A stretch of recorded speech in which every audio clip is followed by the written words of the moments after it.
Bienvenue en Corse, île de beauté, joyau de la Méditerranée, montagne dans la mer, comme aimait à l'appeler Guy de Maupassant. Les images, emphatiques ou non, ne manquent pas pour décrire la Corse. Il est vrai que la nature a modelé l'île et prend ici ses formes les plus diverses.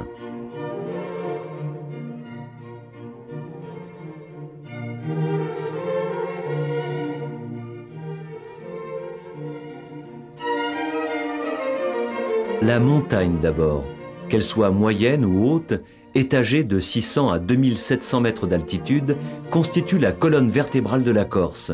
Gorges encaissées, aiguilles, lacs, roches granitiques et affleurements calcaires aux formes étranges, cascades, défilés, forêts d'épineux ou de feuillus, monts et vallons, rien ne manque.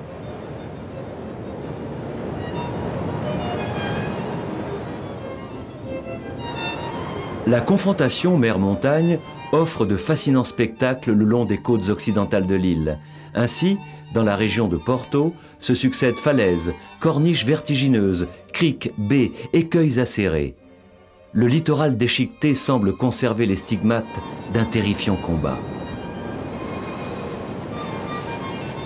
La façade orientale de l'île au sud de Bastia présente un aspect beaucoup plus pacifique. Le massif se prolonge en petites montagnes comme la Castaniccia, la Casinca, pour ensuite laisser place aux plaines de Bastia et d'Aleria. Autrefois marécageuses, asséchées après la Deuxième Guerre mondiale, elles sont aujourd'hui viticoles et fruitières. La côte est alors rectiligne, les plages sauvages de sable fin semblent s'étendre à l'infini.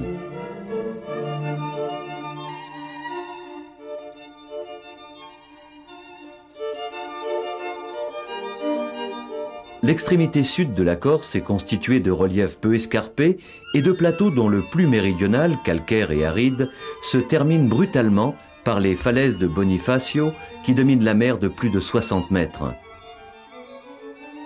Point le plus septentrional de l'île, le Cap Corse, arête montagneuse de plus de 1000 mètres d'altitude, étendue sur près de 40 km, il présente comme le reste de l'île une façade occidentale très tourmentée où la montagne plonge littéralement dans la mer alors que la pente s'adoucit progressivement sur le versant oriental. Si la nature est pour beaucoup dans la beauté de la Corse, depuis plus de 8000 ans, l'homme ajoute sa touche créatrice à un décor déjà grandiose et fascinant. De par ses efforts d'adaptation aux conditions géographiques, sociologiques et historiques de l'île, il a aménagé son environnement, lui conférant une dimension supplémentaire. Dans le sud de l'île, les nombreux sites archéologiques nous font voyager dans le temps, de mégalithes en remparts tauréens, du néolithique à l'âge de bronze. Les plus beaux vestiges grecs et romains sont situés sur la façade orientale de l'île, dans les plaines d'Aleria et de Bastia. Le Moyen-Âge a vu la prolifération de raids meurtriers, vandales, ostrogoths, barbaresques, pirates, litanie des destructeurs se succédant sur le littoral corse. Pour d'évidentes raisons de survie, les hommes gagnent les reliefs de l'intérieur. De marins, les Corses deviennent montagnards. L'architecture romane, dont le fleuron est sans doute l'église cathédrale de la Canonica, apparaît entre les XIe et XIIIe siècles sous la tutelle de Pise. La Corse devient génoise pour 5 siècles. C'est à cette époque que l'île connaît l'édification des tours défensives et de guets qui jalonnent son littoral, que les ponts et infrastructures de circulation se mettent en place, que la Castaniccia devient terre de châtaigniers. C'est aussi sous l'administration génoise que la ferveur religieuse des Corses s'exprime au XVIIe siècle avec la floraison des campaniles aux formes des plus flamboyantes.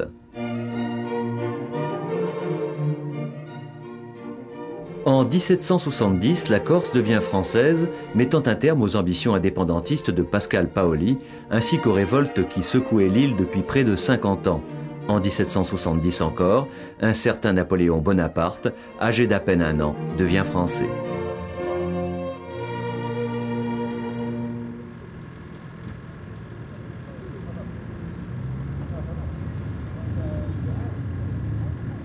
Ajaccio, ville de l'Empereur, aujourd'hui préfecture de la Corse du Sud, célèbre la gloire du petit caporal. De la maison natale de Napoléon à la cathédrale qui connut son baptême, Ajaccio se drape de couleurs chaudes, méditerranéennes.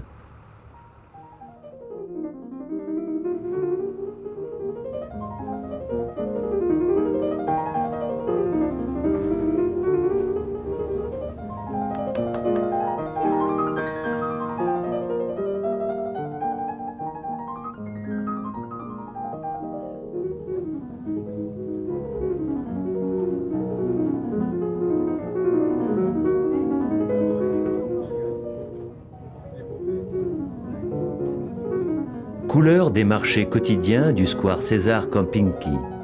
Couleur d'étoiles des grands maîtres de la peinture italienne, dont les œuvres rassemblées dans la première moitié du XIXe siècle par le cardinal Fesch sont présentées dans le palais-musée qui porte son nom.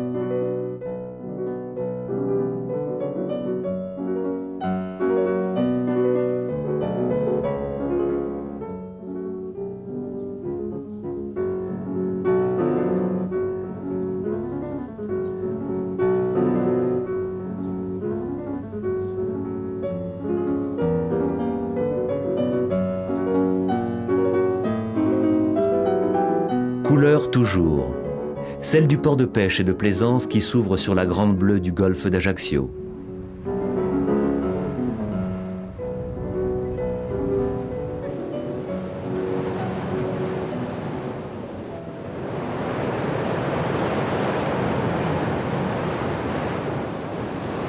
Couleur enfin des îles sanguinaires au soleil couchant. Îles de porphyre rouge sombre, elles marquent pour les navigateurs la sortie du golfe.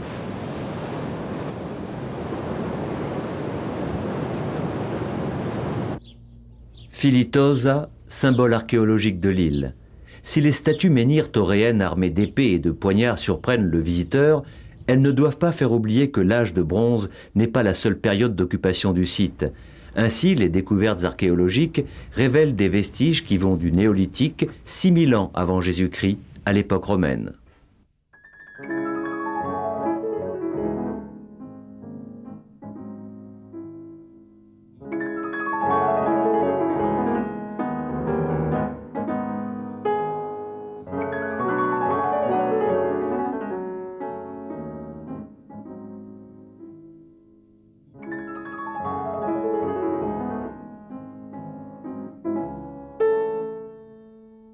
Non loin de Filitosa, en direction du sud, Propriano. Station balnéaire vouée au sport nautique, c'est le point de départ idéal pour une excursion dans le golfe de Valinco.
Dominant le golfe de Valinco, Sartène fut au Moyen-Âge le fief des puissants seigneurs de la Rocca. Bien que situé à 13 km de Propriano, son port naturel, Sartène fut victime de raids barbaresques au XVIe et XVIIIe siècle. Plus paisible aujourd'hui, la vieille ville et plus particulièrement le quartier de Santa Anna conserve le charme pittoresque de l'entrelac des ruelles moyenâgeuses.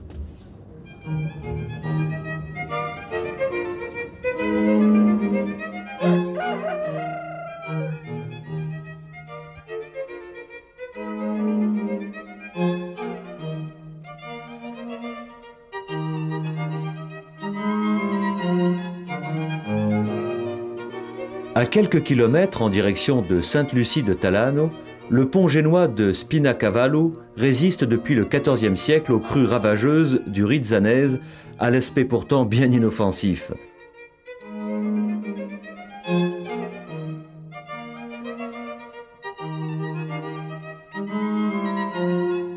Surplombant la vallée du Rizzanese, Sainte-Lucie de Talano ne doit sa notoriété ni aux jolies ruines du couvent Saint-François, ni à sa situation à flanc de montagne, mais à son gisement rarissime de diorite orbiculaire. Cette roche d'ornement, dont un bel échantillon sert de socle au monument aux morts du village, a été utilisée notamment dans la chapelle des Médicis, à Florence.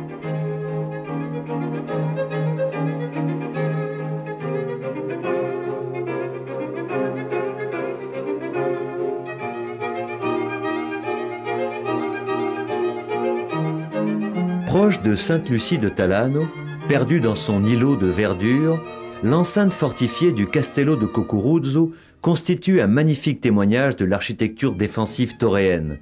Les vestiges toréens recensés sur l'île permettent de situer cette civilisation entre 1600 et 800 avant Jésus-Christ.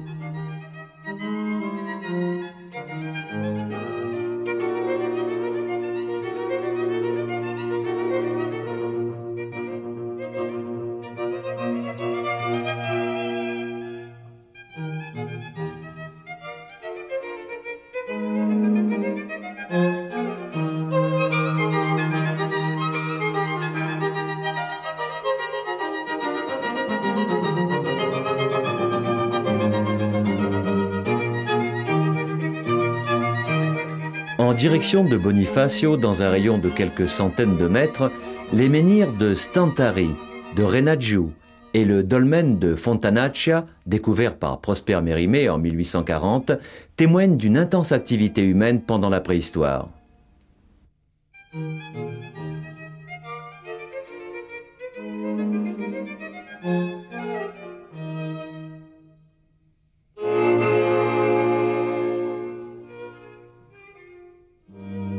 Autre temps, autre lieu, autre architecture.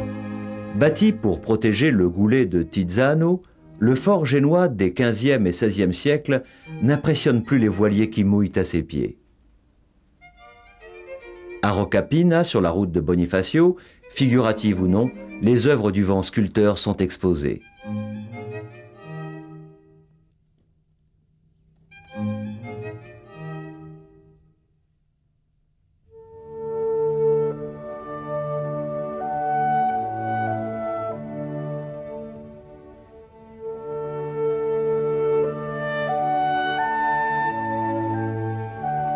Ville la plus méridionale de Corse, Bonifacio défie les lois de l'équilibre. Surplombant la mer de plus de 60 mètres, les bonifaciens semblent vouer une confiance inébranlable en la solidité du calcaire des falaises, pourtant rongées par les vagues. La ville citadelle fut fondée en 833 par Saint Boniface. Le site, antérieurement habité, n'était jusqu'alors pas fortifié. Depuis cette époque, les aménagements défensifs se sont succédés, suivant l'évolution des arts de la guerre. La ville intramuros présente aujourd'hui des monuments allant du XIIIe au XIXe siècle.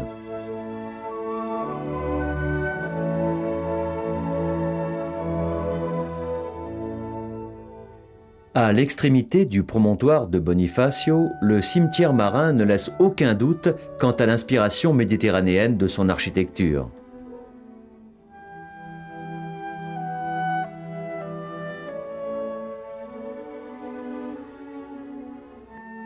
La marine de Bonifacio est située au fond d'un fjord long de plus d'1,5 km. C'est le point de départ idéal pour la découverte du littoral et son spectacle fascinant.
Entre France et Sardaigne, le détroit de Bonifacio possède une redoutable réputation auprès des marins.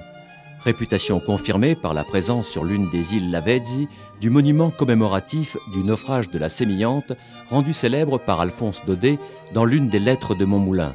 Les îles Lavezzi, réserves naturelles, sont une aire de protection de la faune marine.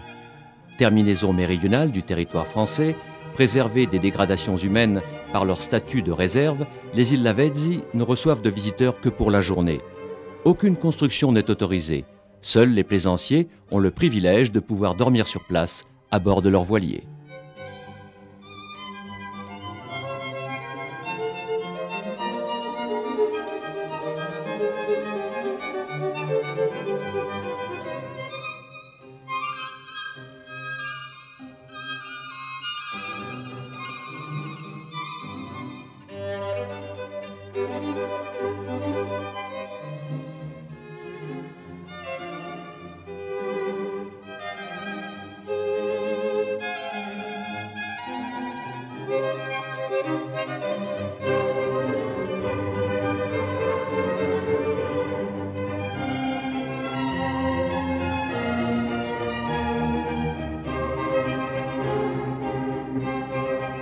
Entre Bonifacio et Porto Vecchio, criques, baies, plages paradisiaques et autres Édens se succèdent.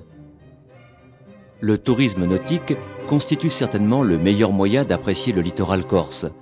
1000 km de côte, dont 300 de plages. Le tour de l'île permet ainsi aux navigateurs de profiter des abris enchanteurs que leur offre ici la nature. L'extrême limpidité de l'eau incite les plaisanciers à ajouter aux joies de la navigation celle de la baignade et de la plongée sous-marine.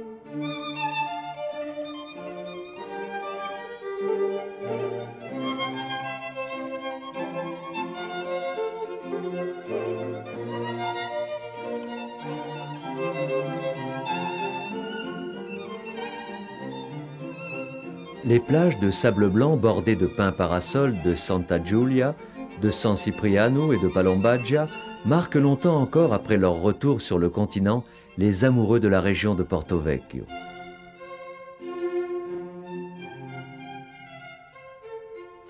Terminaison orientale d'une large dépression qui coupe la Corse du sud, le golfe de Porto Vecchio est long de 8,5 km pour une largeur de 2,5 km.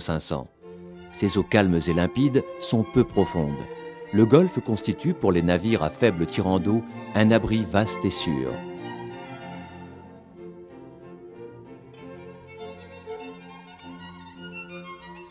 Au fond du golfe, jouxtant les marais salants, la ville, anciennement fortifiée de Porto Vecchio, domine la mer d'une 60aine de mètres.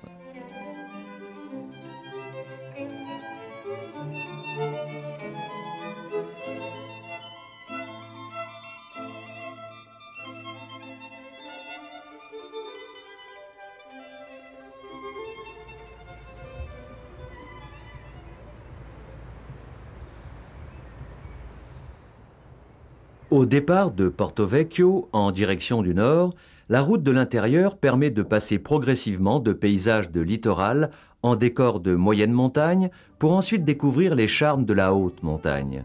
Ainsi, le col de Bavella, étape très prisée du GR20, sentier de grande randonnée qui traverse la Corse, offre un panorama exceptionnel sur les aiguilles de Bavella.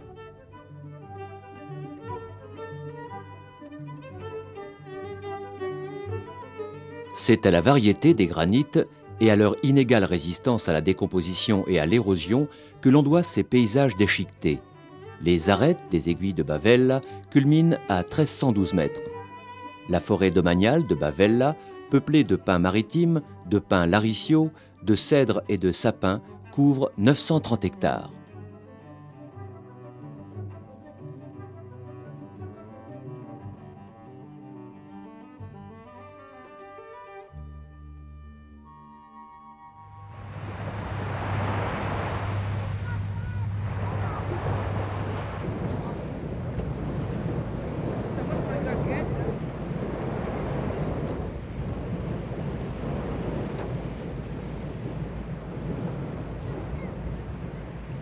De retour sur le littoral oriental, criques et baies ont laissé place à une côte rectiligne qui s'étend sur plus de 100 km jusqu'à Bastia. Cultures intensives maraîchères, fruitières, viticoles, le paysage de la plaine d'Aléria est marqué par l'activité agricole.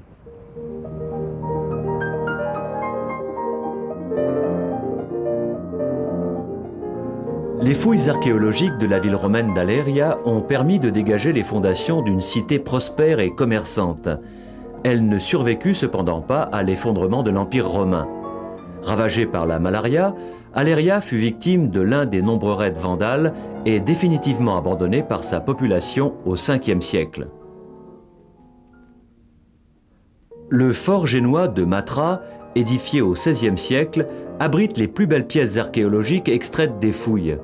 Divers objets datés de différentes époques, provenant généralement de Grèce et d'Italie, attestent de la vigueur et de la tradition commerçante de la cité antique.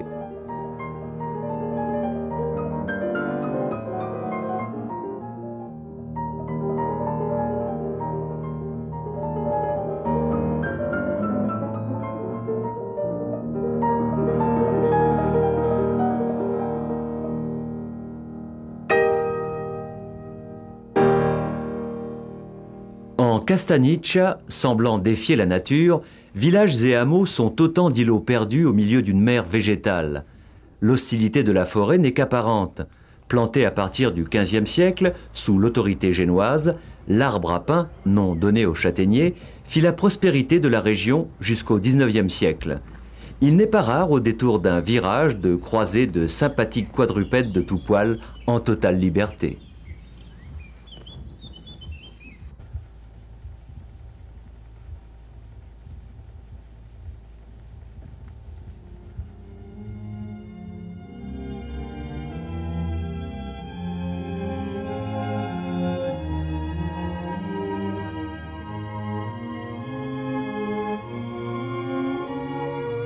La Castagniccia fut aussi un haut lieu du nationalisme corse. Ainsi, au XVIIIe siècle, de nombreuses réunions indépendantistes eurent lieu au couvent franciscain d'Orezza, aujourd'hui en ruine et dévoré par le lierre. Ainsi, la maison natale de Pascal Paoli se trouve-t-elle à Morosalia.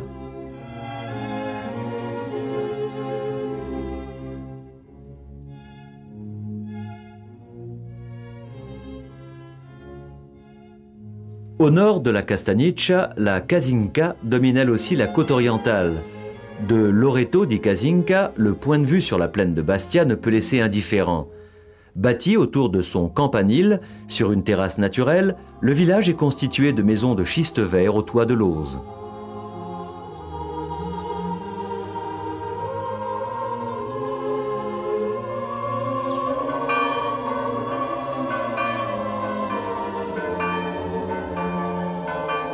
Chassés de la Casinca par les raids barbaresques, les évêques choisirent d'installer leur évêché en un lieu plus sûr. Vescovato, évêché en langue corse, capitale de la Casinca, fut choisi en 1269 et conserva son rang jusqu'en 1570, date du transfert de l'évêché vers Bastia.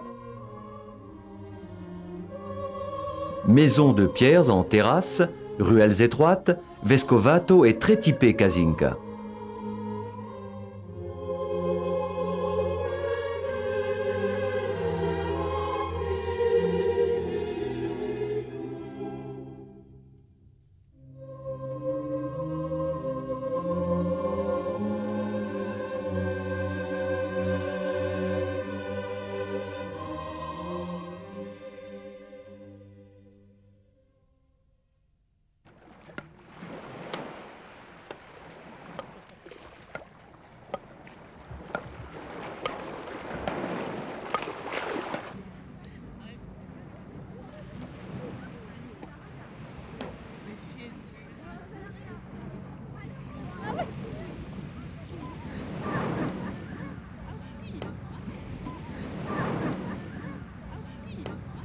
Situées sur un étroit cordon littoral entre l'étang de Biguglia et la mer, les longues plages rectilignes de Borgo sont très appréciées des habitants de la région de Bastia.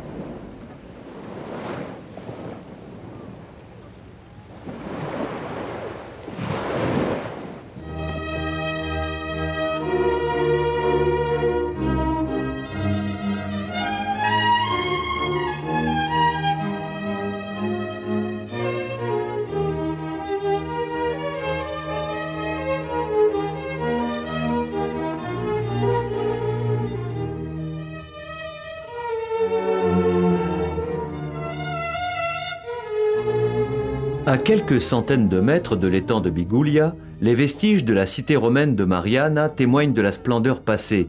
Soumise à de nombreux raids destructeurs, Mariana fut abandonnée par sa population au profit de la Casinca. Seule l'église cathédrale, Santa Maria Assunta, consacrée par l'évêque de Pise en 1119, est aujourd'hui debout.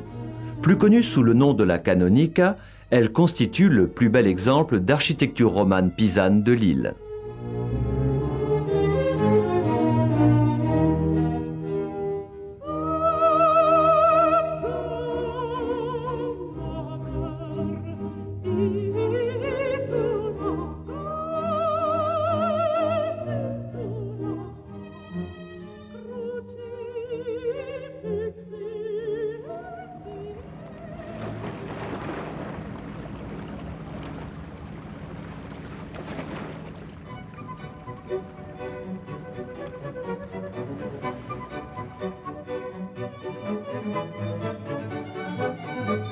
Bastia, préfecture de la Haute-Corse, ne doit sa configuration actuelle qu'à la fin du XIVe siècle.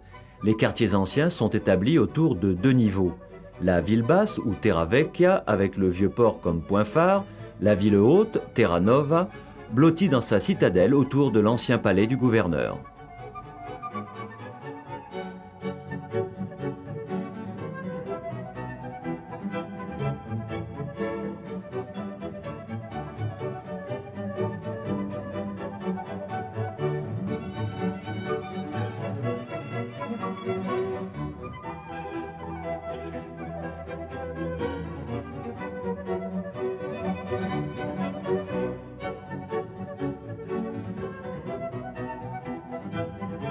Tracée à la fin du XIXe siècle sous Napoléon III, la départementale 80 effectue le tour du Cap Corse.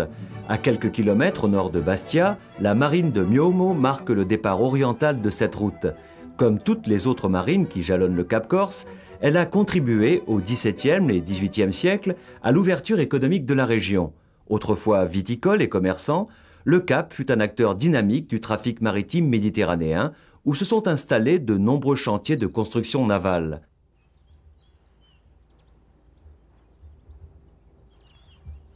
Le Monte Stello, point le plus haut du Cap Corse, culmine à 1307 mètres d'altitude.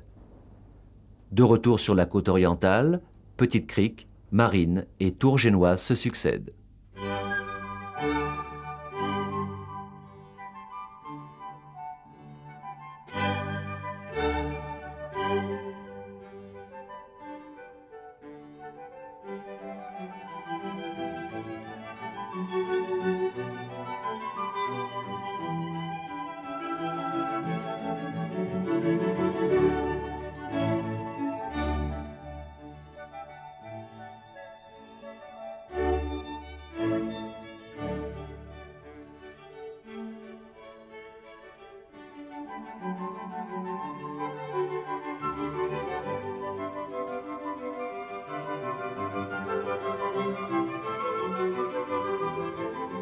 Rogliano fut entre le XIIe et le XVIe siècle le fief de la famille Santa di Mare, l'une des plus influentes du Cap Corse.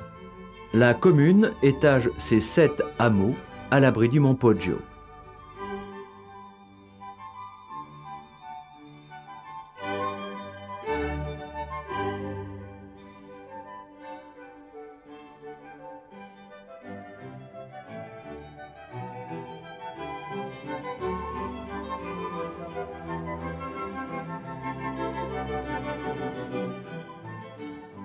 Du belvédère du moulin Mattei, la vue porte au nord jusqu'à l'île de Giraglia, point le plus septentrional de la Corse, et à l'ouest sur la baie et la marine de Centuri.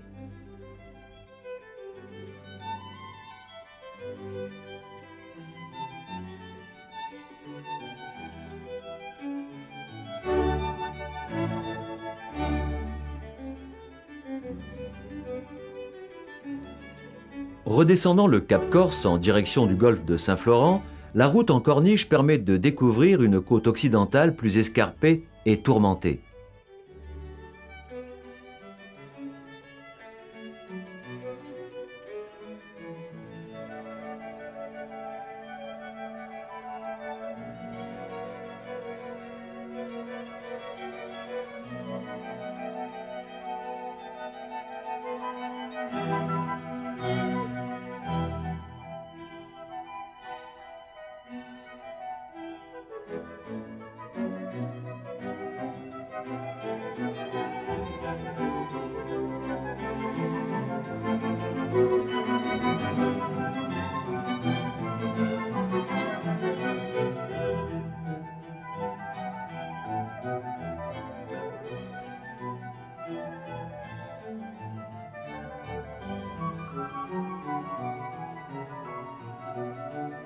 La tour génoise de Nonza, village natal de Sainte Julie, patronne de la Corse, domine la mer de ses 160 mètres d'altitude.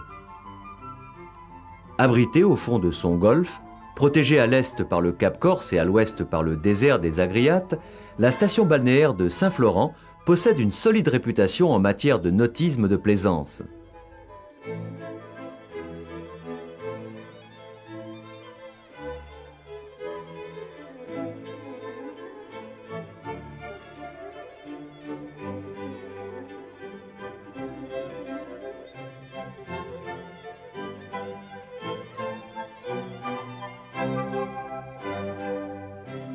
Terres arides et désolées, inhabitées mais d'une grande beauté, le désert des Agriates n'usurpe en rien son nom.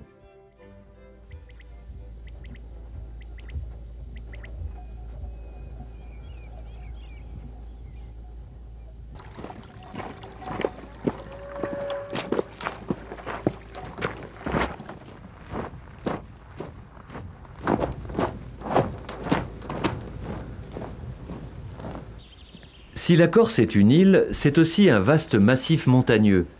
Le GR20, l'un des plus fameux sentiers de randonnée français, permet de traverser l'île à son rythme, d'un gîte d'étape à l'autre, en profitant de paysages extraordinaires. Dans le parc naturel régional de Corse, le lac de Nino ne peut laisser indifférents les amoureux de la nature.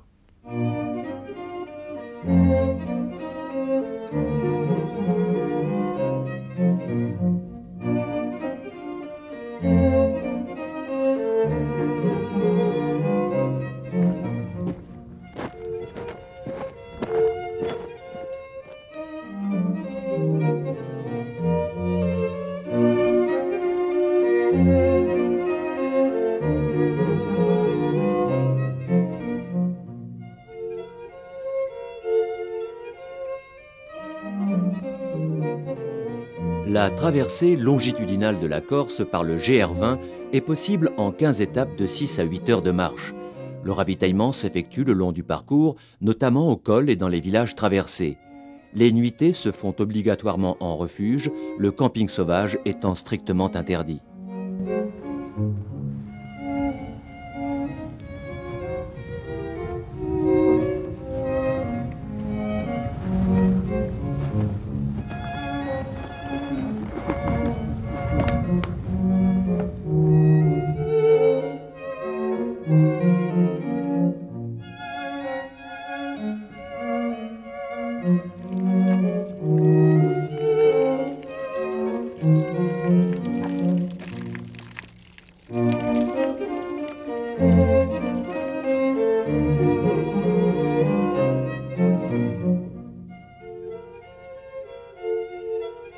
La haute montagne corse n'a rien à envier à celle du continent.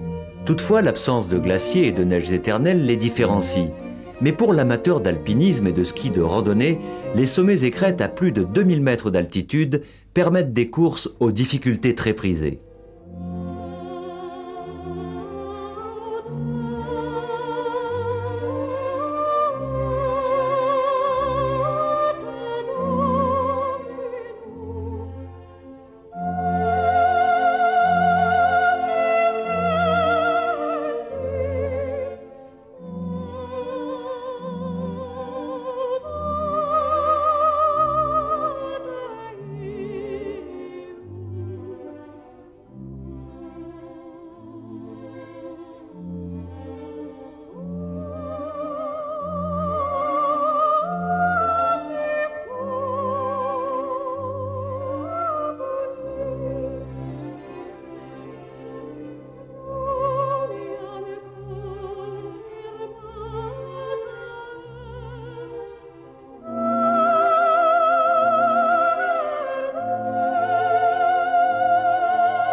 À 1711 mètres d'altitude, l'un des 7 lacs du Monte Rotondo, celui de Melo, donne naissance à la Restonica, dont les gorges encaissées descendent vers Corte.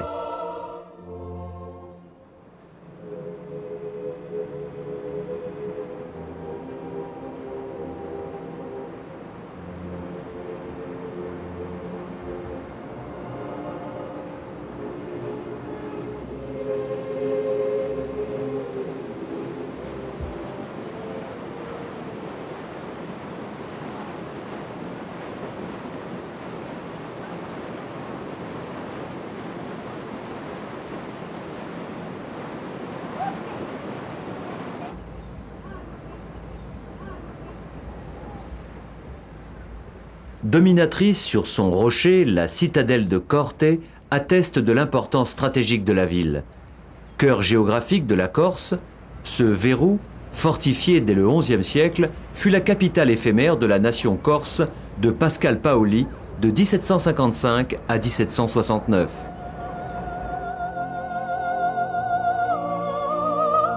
La route Bastia-Ajaccio, en amont de Corte, longe les aiguilles de la Popolasca. La voie ferrée, parallèle à la route nationale, a permis à l'ingénieur Gustave Eiffel d'exprimer une nouvelle fois toute la mesure de son talent.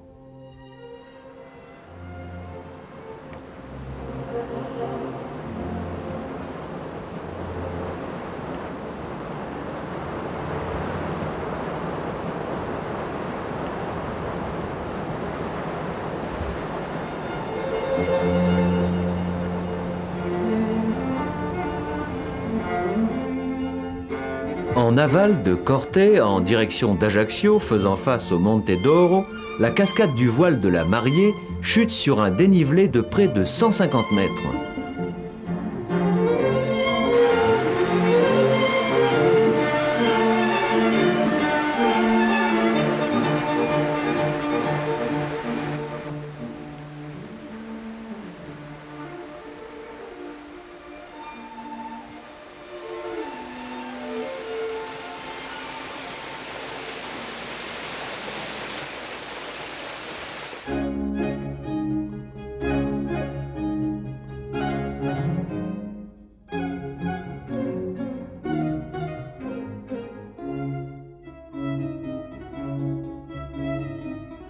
Quittant l'intérieur de l'île en direction de la côte occidentale, les collines du nord de la Balagne abritent de nombreux villages au charme certain, comme ici, Sant'Antonino, perché sur son nid d'aigle à 500 mètres d'altitude.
Capitale de la Balagne, Calvi est aujourd'hui une ville balnéaire très prisée.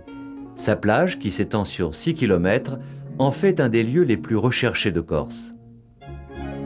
Fondée par les Romains au 1er siècle de notre ère, ravagée par les Vandales et les Ostrogoths entre le 5e et le 10e siècle, c'est au 13e siècle que la citadelle fut choisie comme lieu d'implantation d'une place forte.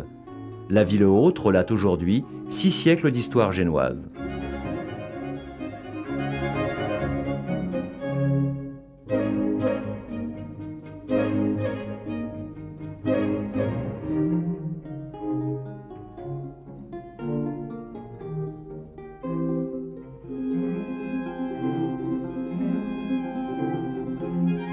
L'église Saint-Jean-Baptiste, fondée au XIIIe puis reconstruite et érigée cathédrale au XVIe, peut être assimilée à un véritable musée d'art religieux.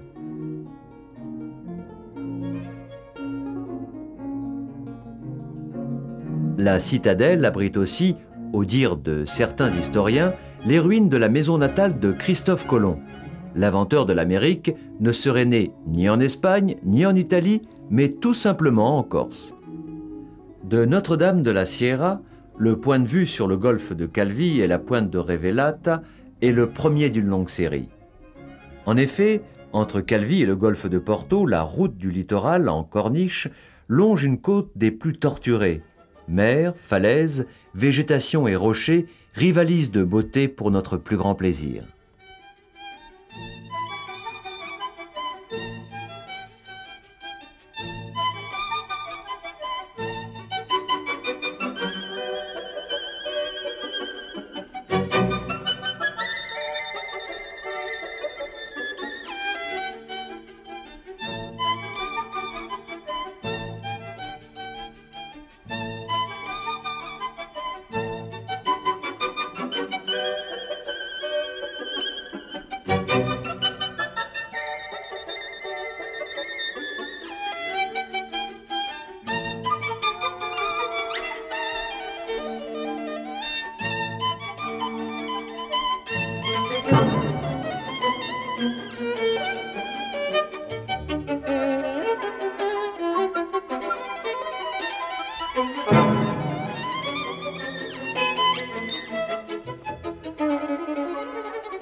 À l'extrémité nord du golfe de Porto, la presqu'île de la Scandola déchire les flots de ses porphyres rouges.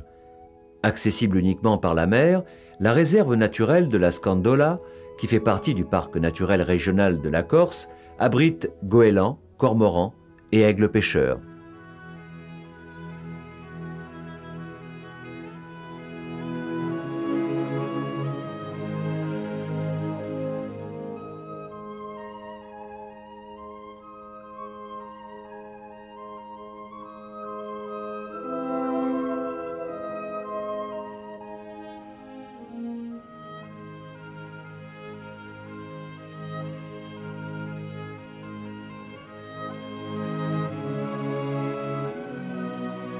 La côte sud du golfe de Porto contient l'une des curiosités naturelles les plus fascinantes de l'île, les calanches.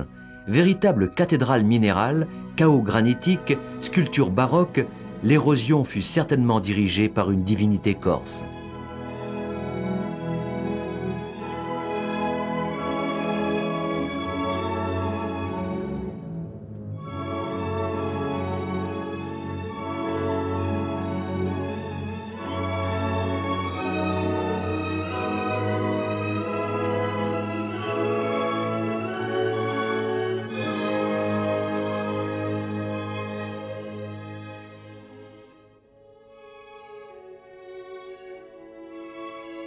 Remontant la vallée du fleuve Porto, puis celle de son affluent, l'Ayton, la route qui conduit au village d'Evisa traverse de magnifiques gorges.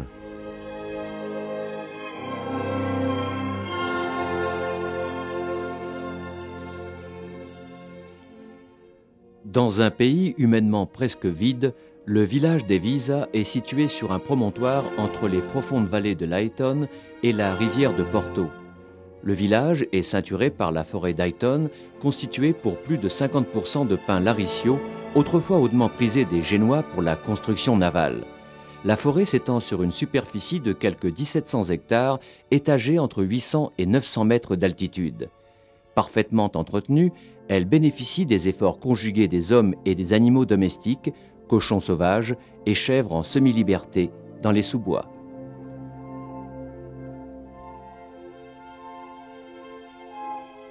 C'est en ce lieu enchanteur que l'Aiton, en une succession de chutes et de bassins, réjouit les amateurs de baignade en eau douce.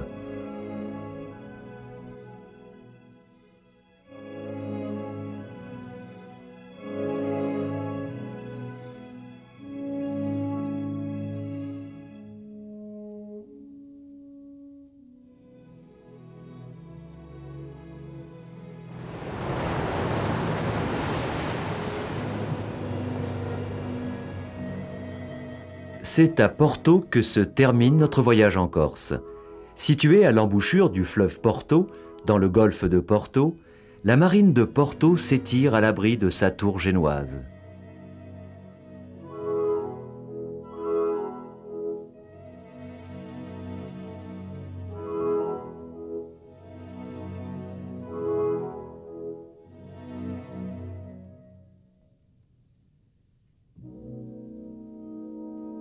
Dans un dernier coucher, le soleil, défiant les porphyres rouges alentours, se pare de couleurs flamboyantes pour un final inoubliable.